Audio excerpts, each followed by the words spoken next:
fucking recording. Yo, what's happening? How are we? Shut this door. Needed to get a bit of air in here. I'll leave it open a bit actually because it's fucking boiling in this car. Anyway, welcome to another version of the Sheet of Absolutes, but it's a bit different. In fact, there's going to be two coming out today. Maybe one today and one tomorrow. But the first one that I'm doing, as you may know, today is transfer deadline day. Now listen, it's not the end, it's not finished. Therefore, a lot more signings could be made. Maybe even Liverpool could buy someone. However, as of right now, Liverpool have not signed anyone on transfer deadline day. However, a few teams have made signings. Now, this video is going to be me discussing my 2019-20 Premier League table prediction. And like I said, it's not really a prediction. It's more of a spoiler because that's what the Sheet of Absolutes is. It's called the Sheet of Absolutes for a reason. So, if you don't want to know how the Premier League's going to finish this season, if you want me to just completely spoil the whole 38 games of each team this season, then don't watch this video. However, if you do want to know, then make sure you watch this video because it's definitely going to be right because it's never wrong. Anyway, here it is, the Sheet of Absolutes for this season.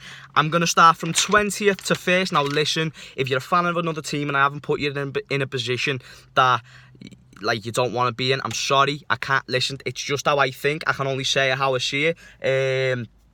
Don't get me wrong, it will happen. So, but in all seriousness, obviously, it's very hard. One of the hardest things to do is to predict the Premier League table. It's easier to predict competitions like the Champions League and the World Cup, etc., than what it is to do for a full entire league. So, but anyway, listen, let's just get into it. So in 20th place, I've gone with Sheffield United. Now listen, if there's any Sheffield United fans watching, which I don't think there is, but in case, I'm not saying it because I think you're a shit. I'm really, really not. Listen, you were the second best team in the Championship last year because you finished second, and you didn't have to go through through the playoffs. You did have a great season. You surprised a few people. You surprised me. Going into last season, I didn't even think you were better than Sheffield Wednesday, and you ended up smashing it. Now you're in the Premier League. Fair play, but I haven't seen any mad signings that make me think, ooh, Sheffield United are here to fucking stay. Obviously, you are here to stay, but I'm going with Sheffield United to finish bottom, and I am sorry about that. It's just I haven't seen enough. I don't know a hell of a lot about the team. I don't watch them enough. I know they've signed a few players like Phil Jagielka, etc., but I don't know if they're good enough to keep you in the Premier League. Anyway, 19th, I've gone with Newcastle. Now, I've gone with Newcastle. Listen, Newcastle fans, I think you can vouch for this. Listen, I like Newcastle. I don't have no problem. In fact, they're one of my more favourable teams in the league in terms of teams that I dislike. I don't dislike Newcastle at all. But I just think when you get rid of a manager like Rafa Benitez and you bring in a manager like Steve Bruce, I feel like you're just kind of setting yourself up to fail. Obviously, there's players like Jose Perez who's left the club as well. You have done well to keep players like Rondon. I don't know if he's going to go today, but Salomon Rondon, I think, is a top player. In fact, actually, weren't he on loan at Newcastle? And he actually plays for West Brom. I don't know if you've brought him back. I think he was on loan, actually. But if you can get him back, then that's a good player to have. However, I have, again, like a few others, I think Newcastle have made a few signings. However, none that stand out to the point where I think they can do really well this season. So I've gone with them at 19th, and I am sorry about that, Newcastle fans. And then the last team I've gone with to be relegated, I've gone with Brighton. Now, the only reason why I feel Brighton have been one of them teams that have always kind of sniffed in around relegation, have just about avoided it. I feel like this is going to be the season that we finally see them go down. I don't think they've, again, yet, I think they've wasted kind of another transfer window, haven't made any amazing signings. That's fucking hot in this car. Fucking boiling, I'm sweating my nellies off, it's fucking horrible. Anyway, I've gone with Brighton to be the last team to be relegated. So the teams that I think are going to go down are Sheffield United, Newcastle United and Brighton. 17th, I've gone with Bournemouth. Again, I feel Bournemouth are like kind of similar to Brighton, just a better version of them. I feel they've got some top players, but I just feel like, again, there's no mad significance. I mean, don't get me wrong, I haven't been up to date with everyone's transfer windows. Bournemouth, they signed Harry Wilson on loan, that's one thing, but all the other signings that they made was more from the Championship, you know, like £15 million players, etc. And that does not convince me enough to say that you're good enough to stay. I think it says you're good enough to stay in the Premier League with the players you already have got, but it doesn't see. I don't see progression there. I don't see any advancement, and I think Bournemouth are going to just about escape relegation. But at least it means you've got another year in the Premier League. So Bournemouth for 17th. 16th place, I've gone with who Liverpool are going to be playing tomorrow for the first game of the season. Norwich City. Now, actually a team that I'm actually rating to do well this season. I think Norwich are going to do very, very good. I think they will stay up. I don't think they're going to be that yo-yo team that they have been known for in the past. I think the way they did really well in the Championship last year, a few additions that they've made this summer transfer window, they've made quite a few, I believe, and I'm rating Norwich City this year. I'm rating the yellow shirted people. I'm rating them. I'm thinking they're going to stay up, and I'm thinking they're going to do it relatively comfortably. So I've gone with them in 16th.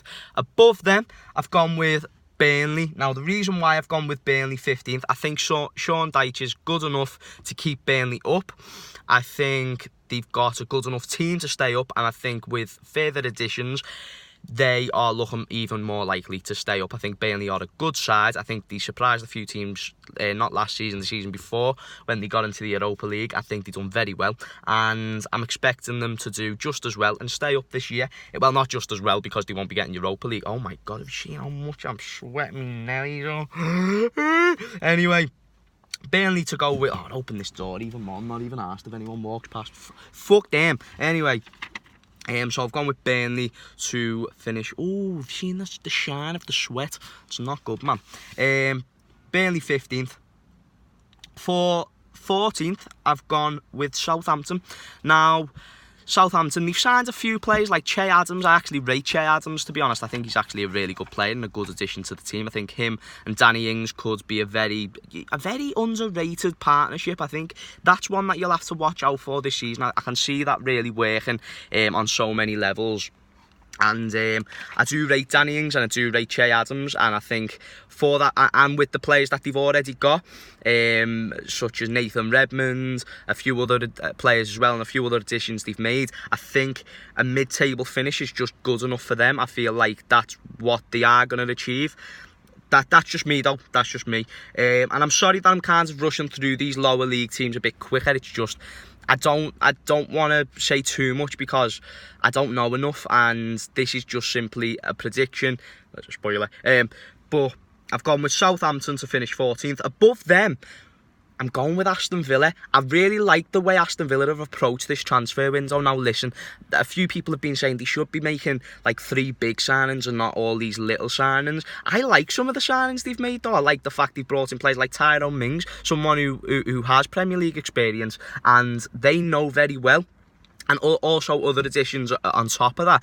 I feel like they're going to be good enough to stay up, and I feel like they've learned the lesson from last time, and they're in a much better place now than what they was when they were in the last in the Premier League.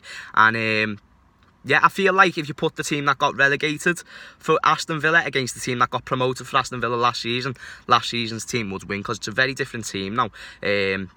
And keeping all the players like Jack Grealish, etc., I can see them having a very good season. For 12th place, I'm going with West Ham. Again, I just expect a kind of a mid-table finish from West Ham. A few okay signings, but with players like Arnautovic leaving the club, I feel like it's just, you know, obviously there's Nasri as well.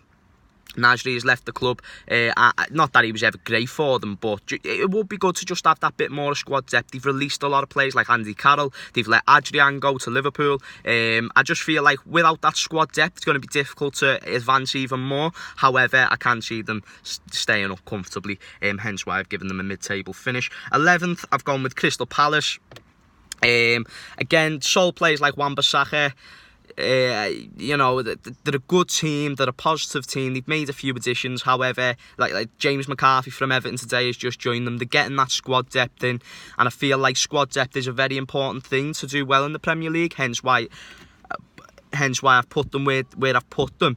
But the only thing is that I'm not seeing any marquee sign. And also, a big reason why I've put them in 11th is because if they keep Zaha, I feel like that's going to give them a good season. But I don't know if he'll stay the full year because he just really wants to leave, doesn't he? Above them at 10th, so we're in the middle now, I'm going with Watford. Now, I'm going with Watford because I feel like they've always been a solid Premier League team. I feel like they've got a good starting 11 as it is. On top of any good additions they've made, I feel like that can also improve them. And I just have this soft spot for Watford. That isn't why I've put them here. I put them here because I genuinely feel like they're going to have a good season, and I think 10th would be a good season for Watford. I don't think they've done good enough in the transfer window to go beyond that, but I think that's actually a really good season for Watford because, let's be honest, they're not really hoping to achieve much more. Obviously, the biggest hope for teams like Watford is to... Oh, yeah, that's my mate over there. My mate. Yeah, the reason why I've put Watford there is because I don't think they've made signings that's going to make them progress, and that's just where I think they're going to go. Anyway, above them, so in 9th place, I've gone with Leicester. Now, I have a lot of faith in Brendan Rodgers. I actually think he's a very good manager for Leicester.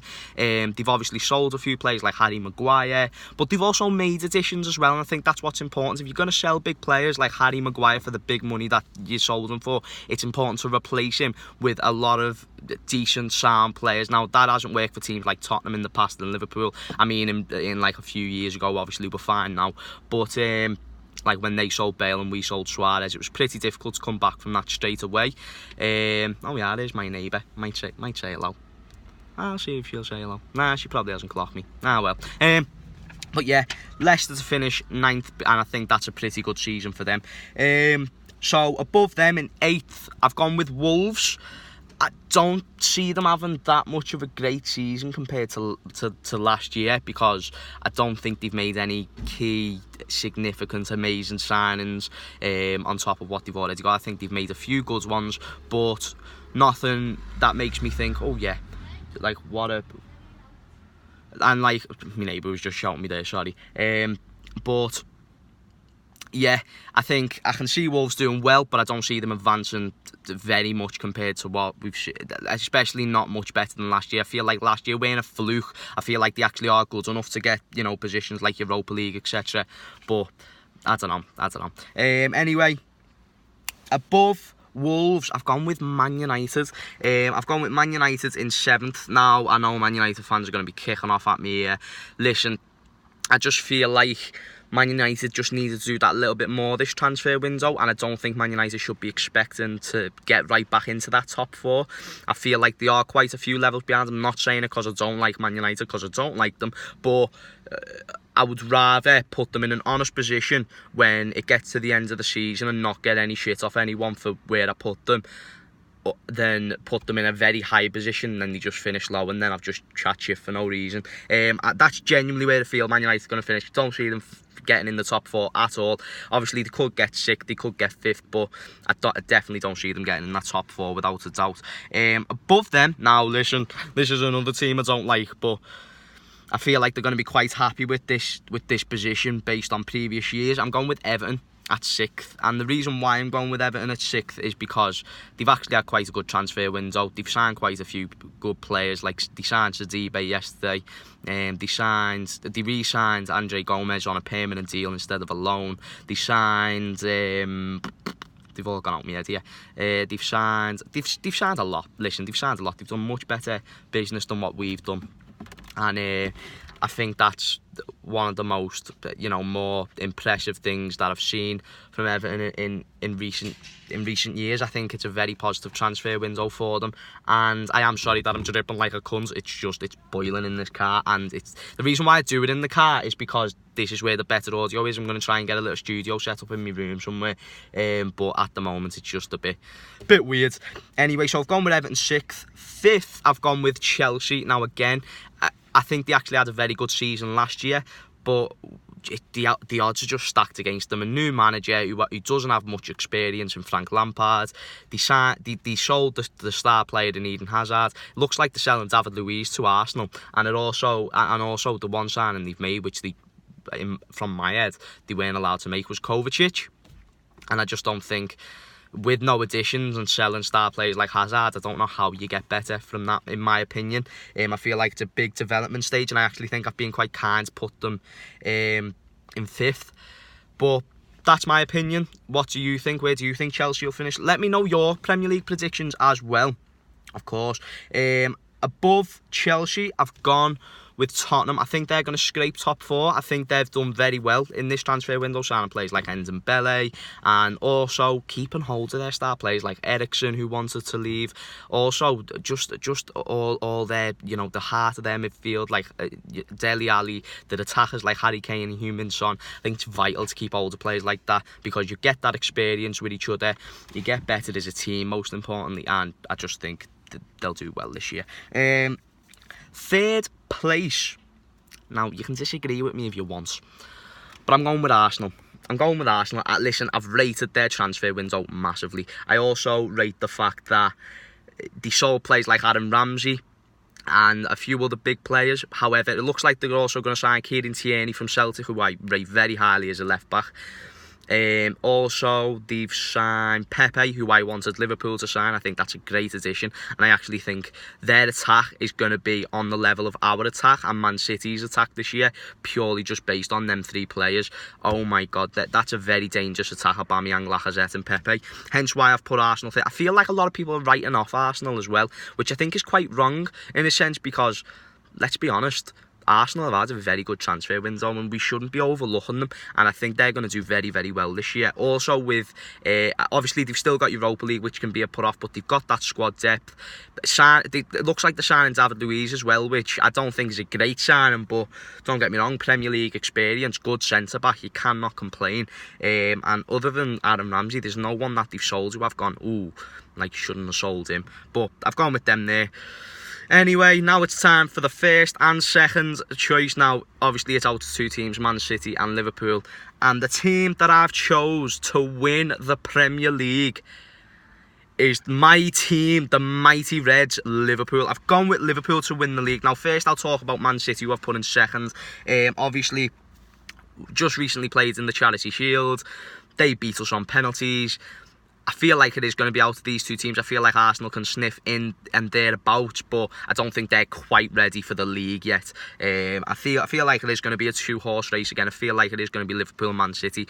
I'm not saying we're going to win the league massively. I do feel like it's actually going to be really tight. I don't think it's going to be 90 points plus again, but I think out of Liverpool and Man City, that they're the 2 teams. They're probably the 2 best teams in Europe, let alone fucking the Premier League or England. In Europe, they are the 2 just top dogs.